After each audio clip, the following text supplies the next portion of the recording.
Hi, my name's Chris Kalili, and today we're going to be talking about weather terms.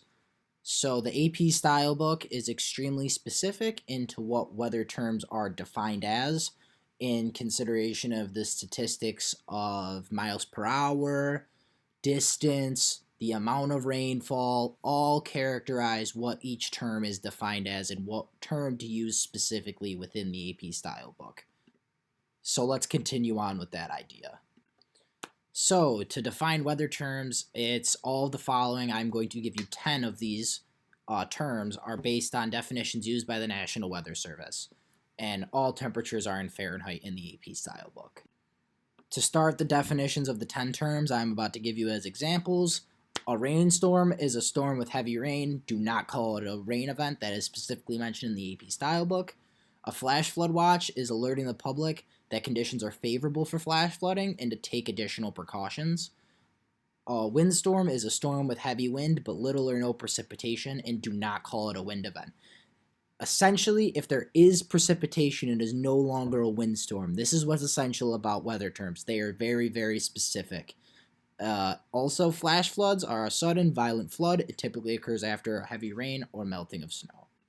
So to continue on with more terms, these are more in the Rochester area. A blizzard is extremely specific in what it wants as to be described as a blizzard. So wind speeds have to be more than 35 miles an hour. There has to be considerable snowfall with less than 1/4 mile visibility for more than 3 hours. So if not every single one of those characteristics is met, then it is no longer considered a blizzard and it cannot be placed by AP style terms. Heavy snow generally means one of two things: a fall accumulating to 4 inches or more in 12 hours, or a fall accumulating of 6 or more inches in depth in 24 hours. Again, very, very specific in what is being used. Hail is a showery precipitation in the form of irregular pellets or balls of ice more than 5 millimeters in diameter. So if it's 4, it is no longer considered hail. And lastly, the last three terms I'm going to leave off with are offshore waters, which is the waters extending to about 250 miles from shore. This is important because it's in conjunction with coastal waters, which is the waters within 100 miles of the coast. So if you're 101 miles out, it's considered offshore waters. But if you're 99 miles out, it's considered coastal waters.